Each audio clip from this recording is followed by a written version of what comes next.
Thank you. I find Americans so friendly, we were just saying. Okay, so thanks everyone. I'm really excited to be here because I've presented a lot internationally, but it's the first time I started giving presentations in the US. As Ron mentioned, I was just at the National Physiotherapy Conference and we gave a talk on Thursday to some physiotherapists. So very excited for my second talk here in Fresno. And I'm not sure if you're aware, as Ron mentioned, I'm an occupational therapist. We are obsessed with the subject of how to minimize falls in your home. So I'm really thrilled to be talking about this presentation. Okay, so I'm not going to go through all of it because Ron already mentioned, but just in terms of full disclosure, I'm from a company called Urban Polling that I started about 14 years ago. And we developed a specialized walking pole, Nordic walking pole called the Activator that I'm going to talk to you about later on. Okay. But that just shows you some of the recent conferences I've done in the last couple of years.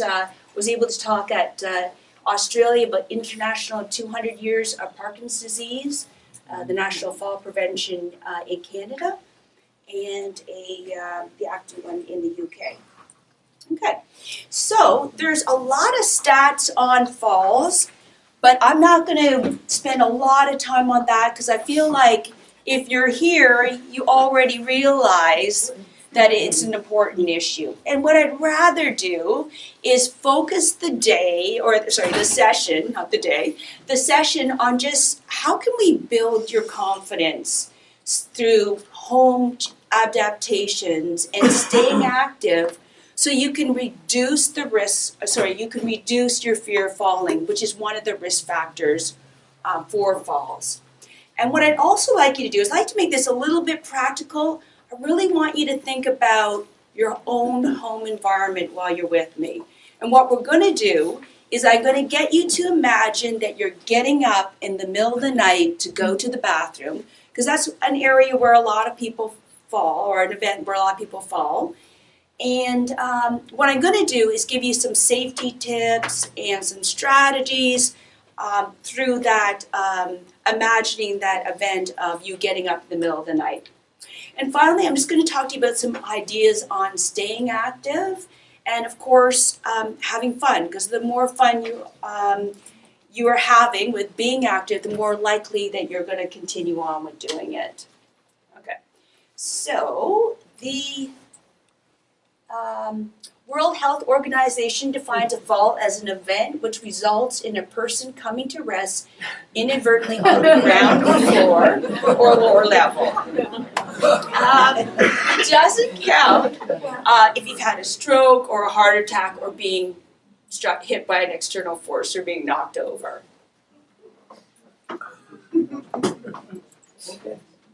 Okay, so I've got you some American stats, and this is from the U.S. Center for Disease Control and Prevention.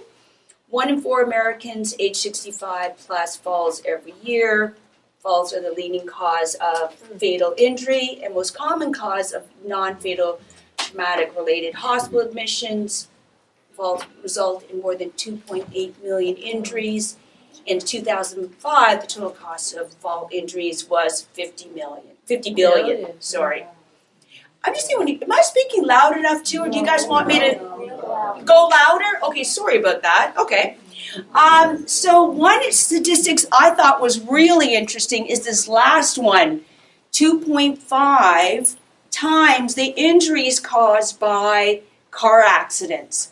And the reason I found that really interesting is because I feel like, I'm 55. When I turned 45, what I noticed is that a lot of my friends already started to adapt the way that we drove.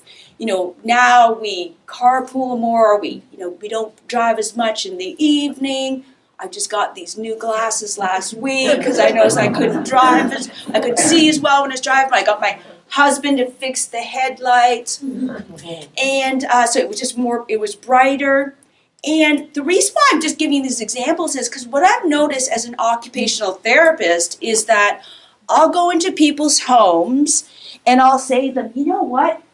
It would be really helpful if you got rid of that scatter rug. And people are like, no way, I've had that scatter rug for 45 years in my home and there's no darn way I'm getting rid of it. And then I'll say, you know what about a little grab bar to get up from the toilet? No, I don't want to affect the look of my home, So what I'd like you to do is, I think people are really sensitive about their home environment, because I think for people, they perceive that as being, oh, now you're telling me to do something and it's about a loss of independence. What I'd like you to do today is just keep an open mind that adaptations are normal. And actually all homes, in a lot of ways, strategies I'm going to talk to you about, should be developed this way, and they will. If anyone's moved into a new condo, you'll notice that a lot of those home adaptations are already in there.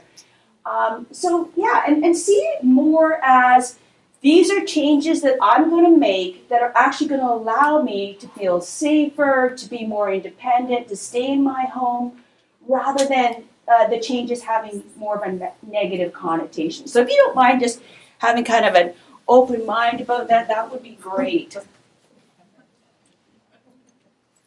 Okay, so what the research shows is that anytime you talk about fall prevention, you really should talk about a whole host of things. For this session today, I just got you for 45 minutes, but I just want to make you aware that in terms of fall prevention, you should be thinking about your vision, your medication use. The more meds you take, the more you high risk of falls. A lot of people are taking medication that's duplicate. You could ask about if you've got medication that you've got a side effect of dizziness. You could look at taking it at maybe a different time, or perhaps the dose can be reduced. So those are all a conversation you can have with your nurse, your doctor, your pharmacist. Of course, today people I'm talking to a group that has Parkinson's disease, so just being aware of how that has resulted in more challenges. And when you have an acute illness like the flu, of course, that's going to increase your dizziness and fatigue. The other things is the fear of falling, what you do if you fall, home and community hazards, and exercises, the value of maintaining, being active, and focusing on strength and balance. So for the sake of the session today, I'm just going to focus on the three things that are highlighted in yellow. So what's the importance of those three things, though? One of them is that the home environment is implicated in 35 to 40% of the older person's falls.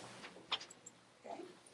What's the value of strength and balance exercises? Well, strength, flexibility, balance, and reaction time are considered the most readily modifiable risk factors for falls. So that's the one area you can really make an impact in changing by participating in. Okay, and what is the issue with the fear of falling? So what happens is that as you get older, we're all at risk, higher risk for falling. And then people sustain a fall and they lose their confidence. And the problem is that they start being less active in their home, they start going out less, they start maybe doing less exercises and socializing less, and then that's going to perhaps lead to feelings of depression, reduced motivation, and all that depression, reduced motivation, and lack of involvement in activity is actually going to put you at a higher risk for falls. So it just keeps going around. So what I want to talk about is how do we break that cycle? So the two concepts I really want you to think about is how to be mindful of what are some of your limitations, how do you adapt that, and at the same time, how do you stay active? Okay, so first of all, I'm going to start off with the home adaptations. Okay, so where do most falls occur? You can see here, actually they occur mostly inside your home or just around your home. And only 22% are are away from your home.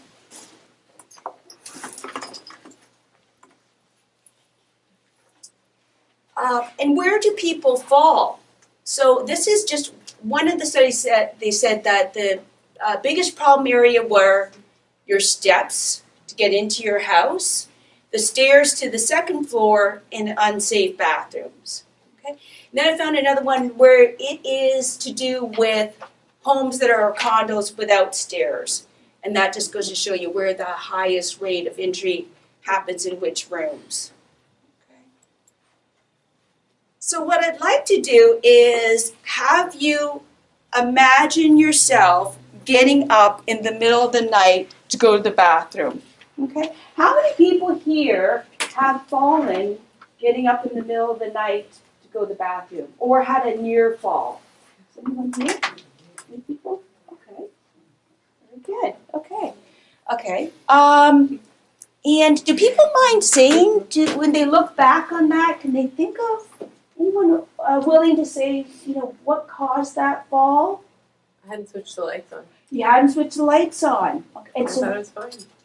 And did you trip over something? No, I just lost my balance, lost my, the sense of where I was in the room. Sense of where you were in the room. Okay, thank you.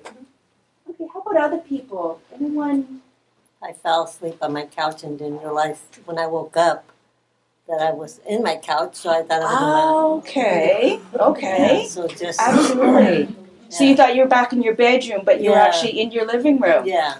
Okay. So I ran into my coffee table. Right. Oh dear. Okay. Okay. Great. How about anyone else? Oh, you said back there that you had fallen. Oh, yes. I guess it was too dark. Too dark. Okay. Oh, so writing is a. Anybody else want to share what maybe they've had even a near miss fall? Oh, yes. Tripped on bedding at the, some sheets that were on the floor. There were bedding. some bedding, some sheets that were on the floor. Okay, so something that you tripped over. Okay, excellent. Okay, well, perfect. Thank you for being willing to share.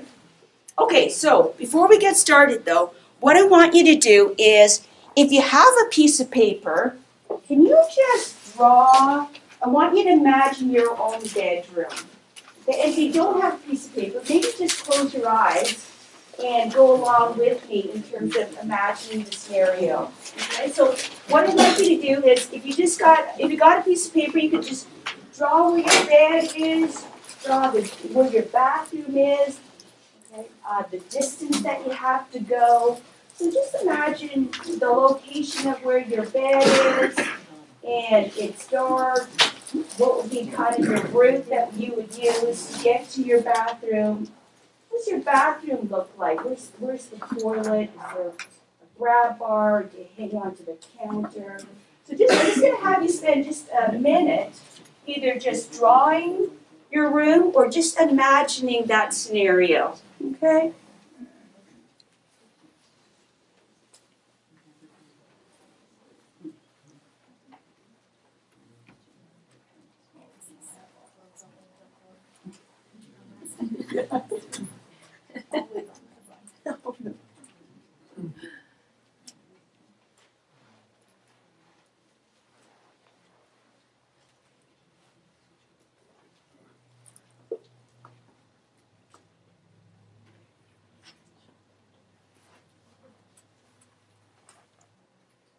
Okay, I think is everyone done with that, or you want a bit more time?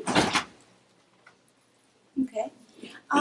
Okay, so the first thing I'd like you to do is we're just going to imagine you lying in your bed and just having to sit up. Okay? So maybe just in your chair you can kind of go along with me through these steps.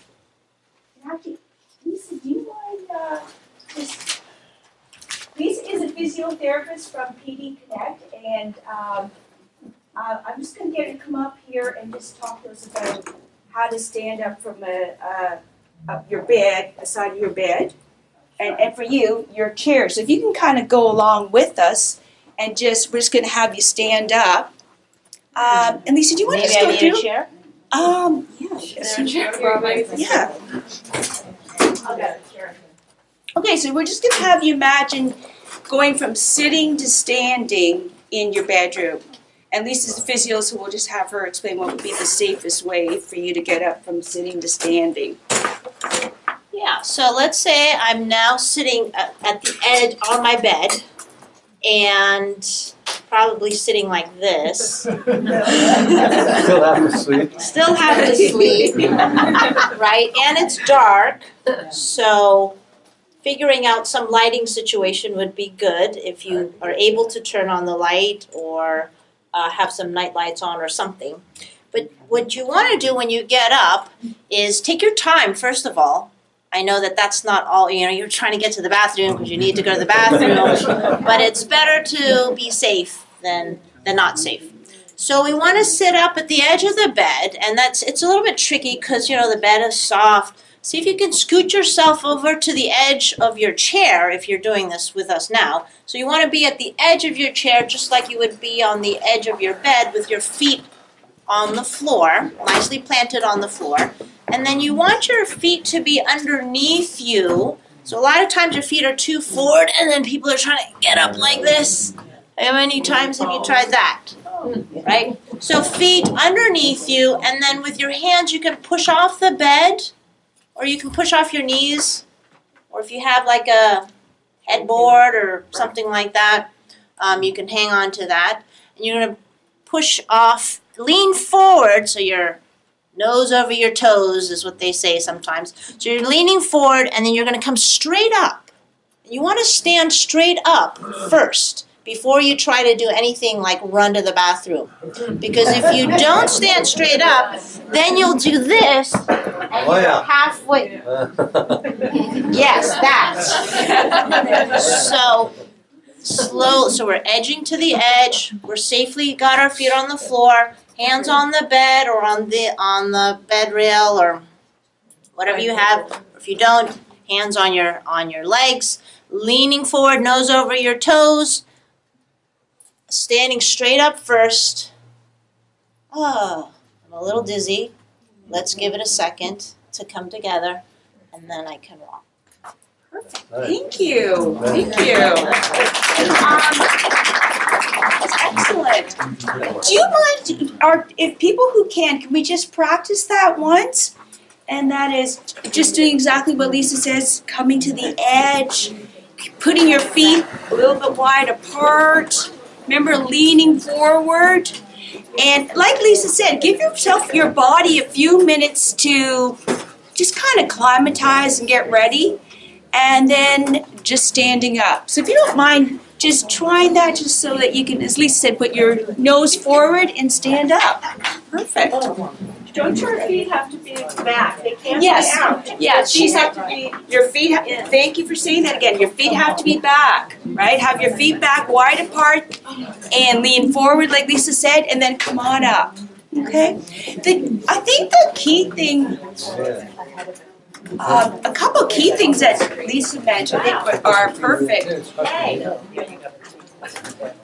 Is that just like Anna said too, like, do you mind if I use your example? Like if you give yourself a couple minutes, if you do fall asleep in the living room, just remember, get into that routine of allowing yourself to have a couple minutes to adjust to your new environment. Yeah, that you stand up, you sit up first, kind of get a bearing of where you're at, and then you stand up. Because the problem with standing up quickly is that if you've got low blood pressure, if you've got dizziness from your medications, or just, being fatigued in the middle of the night, all of that's going to contribute to a greater risk when you're going to the bathroom.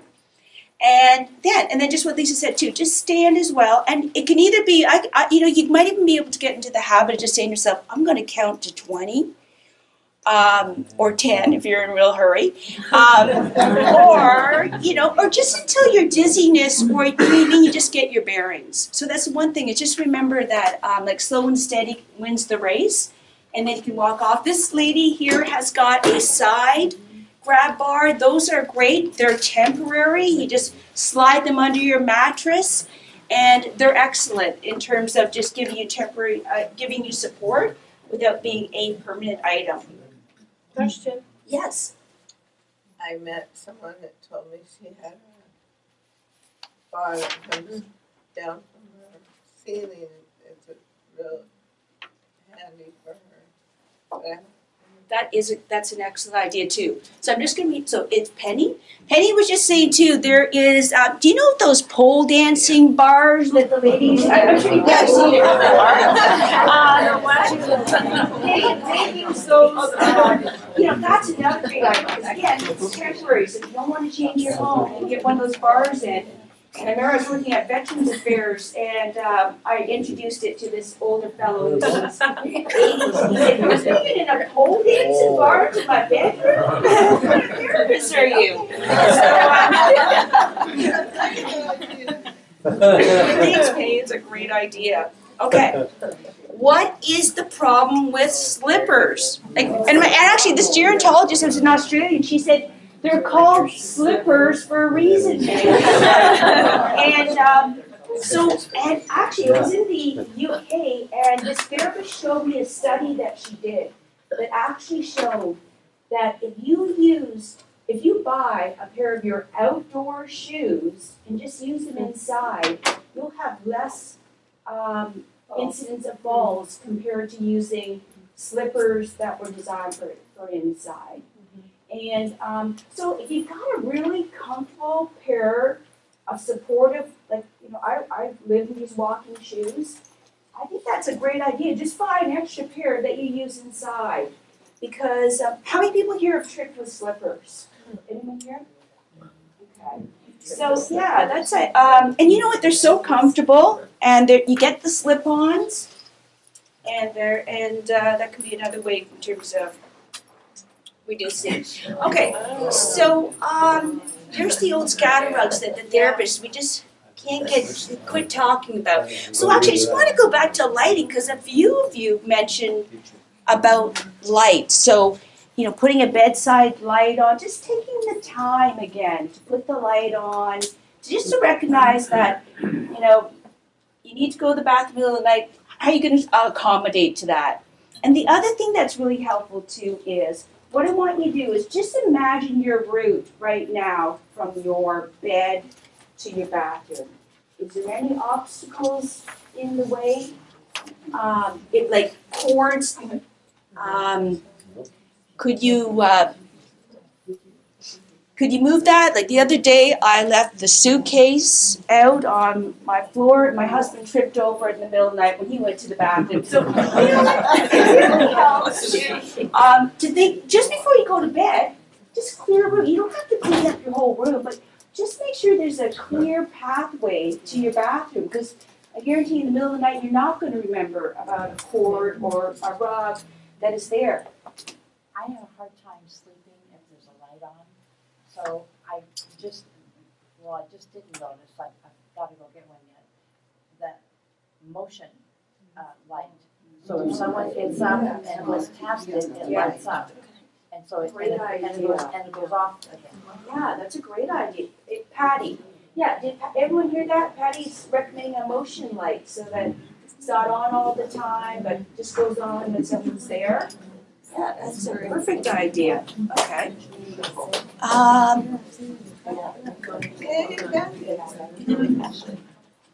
Okay, so one of the main reasons why people fall is they say that it's just stepping forward, and it's either tripping or it's slipping. And as you know, the natural aging process for all of us is that we tend to all walk more stooped, flat-footed, and as you know, a symptom of Parkinson's is that you stop swinging your arm as much, you start dragging your feet.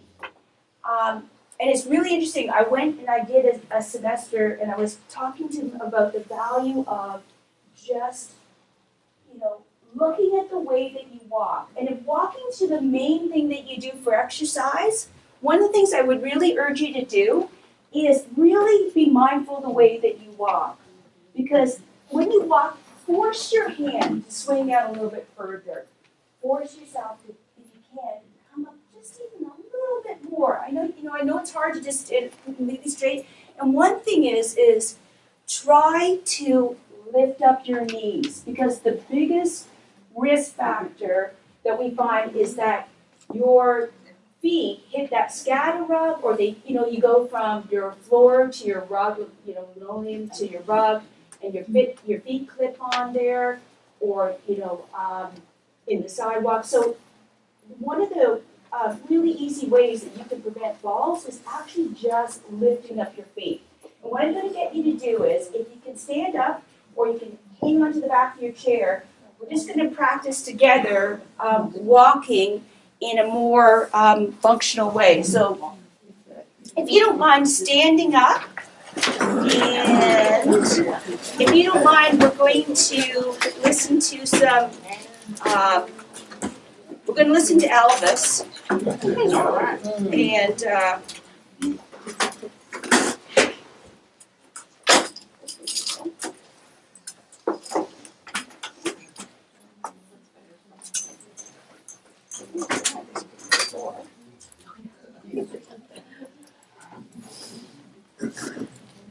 sorry, just give me 1 second.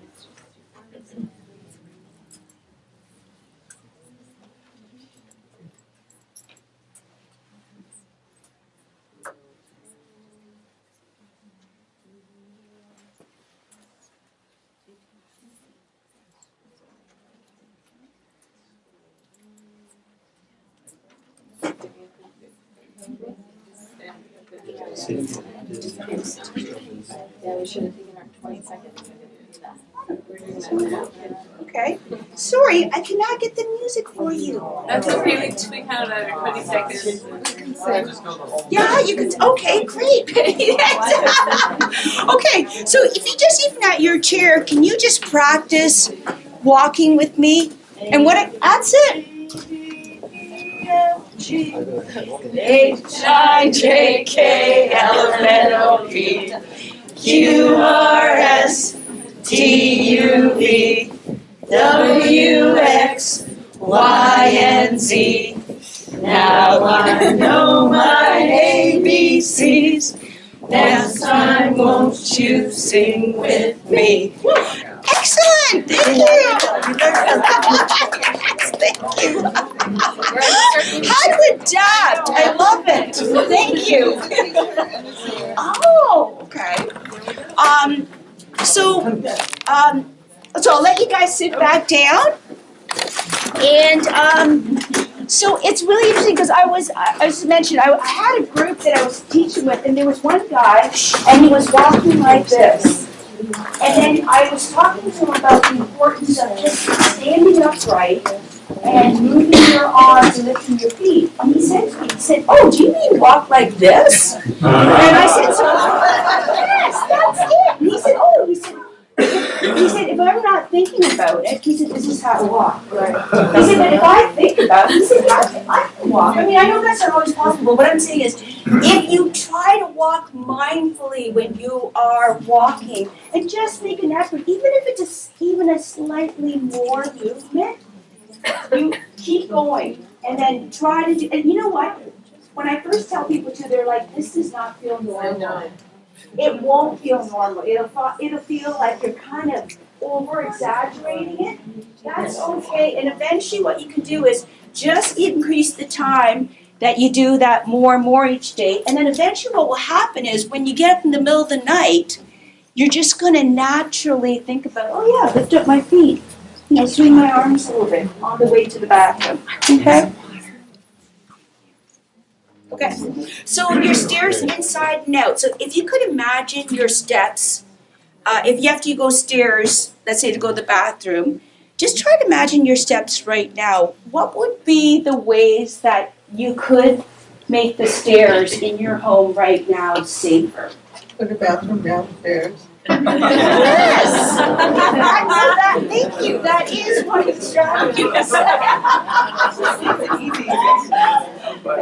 Or you could move, like some people just move their bedroom down to the main level, like avoid the stairs. Thank you, yes. Put the non-strip, Put the non-strip on it, yeah. absolutely. You know, and people fall on stairs at whatever age. The non-slip strips are gonna work for everyone, your visitors, Yeah. you know, your kids. What else? What else could you do to ensure I like the two hands on the rail. oh, you like the two hands on the rails, yeah? So you only got the one side? Lighting. Because a lot of times the stairs are dark. Lighting, absolutely, your stairs are dark. Yeah, and the bills at night, you know, you're already feeling a bit disoriented. Perfect. Chinese motion lights? Adding those motion lights that we talked about, absolutely. Perfect. The biggest problem I see with stairs is going down the stairs. It's going down the stairs, Yeah. absolutely. Yeah, good point, because, you know, for a lot of people too, you've got the issue with, you know, your knees are also hurting, so thanks very much, yeah, so holding on with both hands going downstairs, being cognizant that is, because you're right, so many times people are really focused on getting to the top of something, and then going down, they're just thinking, oh yeah, I just gotta get down. It's a long ways to the bottom. It's a long ways to the bottom, absolutely. Can I comment on that? Yeah, I think that I myself, I have these very full lens glasses. Yes. But they slightly distort things Yeah. going down, not going up and going down.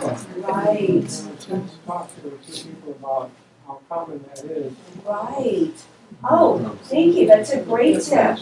You know, that's, no, thank you for saying that, because that's one thing for myself too, is that the doctor had prescribed to me, so what's it, transitional. Yeah. And I had said, to him, yeah, with my driver, I just want to leave it with the single, because it's actually, you don't get that distortion.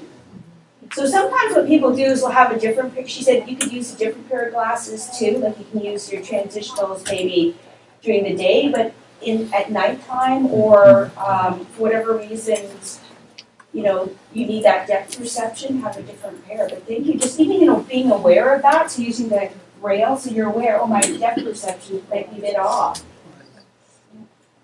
I found going down the steps with my bifocals on, Oh, yeah, it's terrible. okay, okay.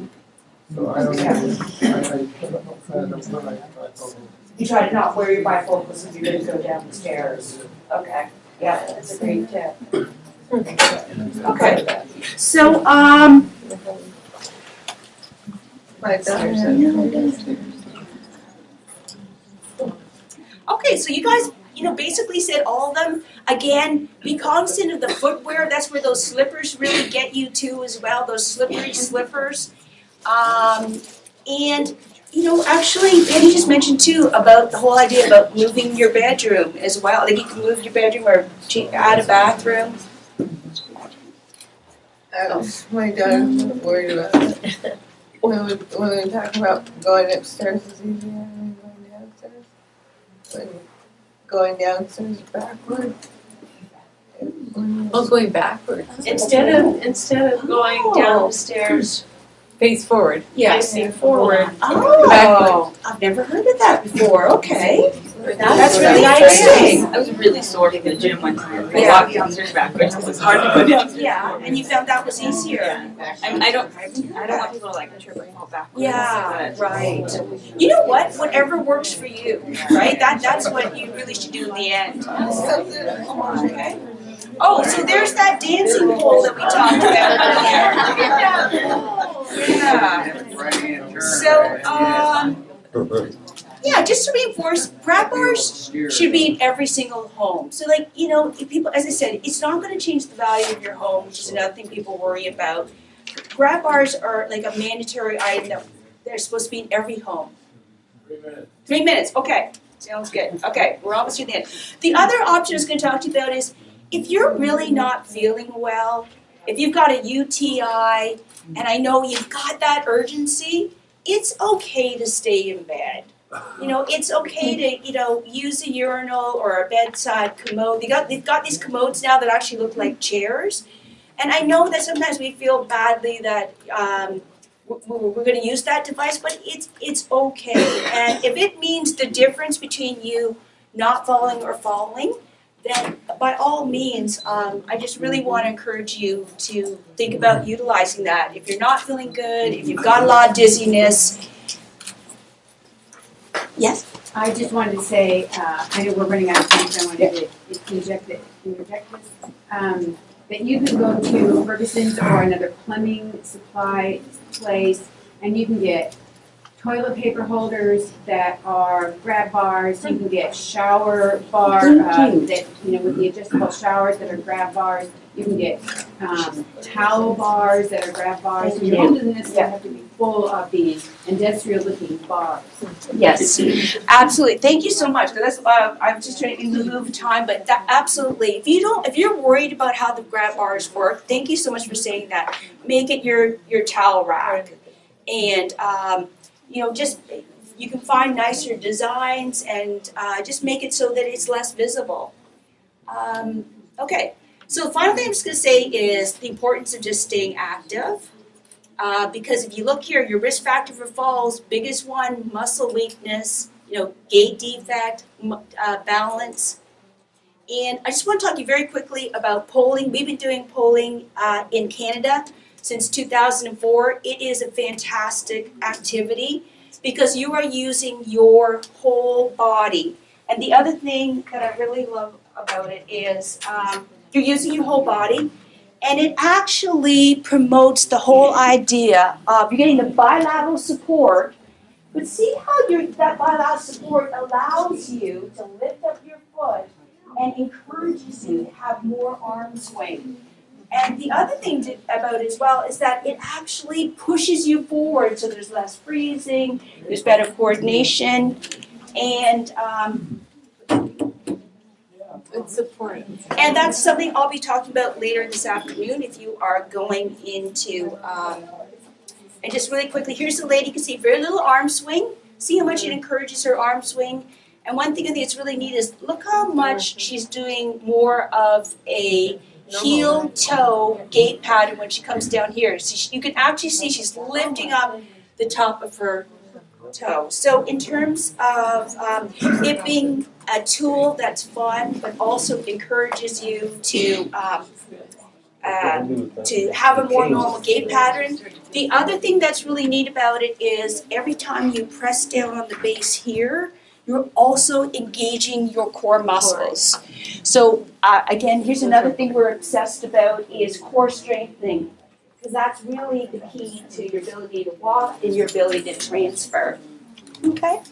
So I use my canes, but where do you get those kind of things? you can get them on our website, which is called urbanpolling.us. She's in Canada. And you know what, sorry, I can't just show you this, but this is Harry McMurtry. He walked 500 miles from New York City to Toronto using our poles, and I just think he's such an amazing person? Was he PD? Yeah, he has PD, yep. And he used our poles, and he used them because he, at the end of walking 13 miles per day, he was fatigued and he was falling. And then a therapist recommended he started using our poles, and he never fell again for the rest of the journey. So, anyway, so that actually brings. I'm sorry, I'm just gonna see if I could. You can do seated exercises as well. So if you feel like you can't exercise, one thing you can do is just start exercising in the seated position. And again, stay active. If you're just in your home environment, just even try to stay more active within your home if you can't get out by just doing different activities. And you can really engage your core by keeping yourself more upright. Engage your core with even you're just going to pick something up, or while you're doing the dishes, doing that core engagement, you're raking, and all of those can be forms of exercises. One of the big problems I have is a group like this, we leave here, it takes about 3 steps to get your day going. Yeah. And somebody stops in front of you and wants to talk.